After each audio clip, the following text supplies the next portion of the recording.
Hi guys, Chris here with Super Savvy Travelers. Hey, I'm going on a shopping trip. Come on, I'm going to show you what food costs are like here in Calabria. Take a look.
So I got, these are 4 of the cordon bleus that I told you about, $2.49 for the package. I got these cherry tomatoes. I'm sorry, I got these little, they're called cherries, but they're little balls of mozzarella cheese, fresh mozzarella.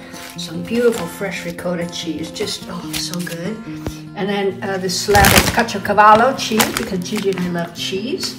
I got a thing of sausages, $6.28. I got a thing of sun-dried tomatoes, which I love on freselli, the super crunchy little breads that they have. They're super crunchy, and you put the sun-dried tomatoes on and some cheese and drizzle some olive oil, and it's just delicious. A really good dinner.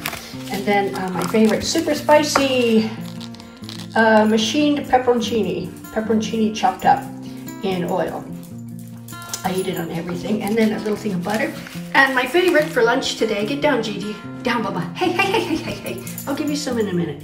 I got a rotisserie chicken and a bunch of French fries that we're gonna have for lunch. So all of this cost me less than 47 euros, really 46.73 I think it cost me. And it's a lot of stuff. It's gonna keep me going for quite a while.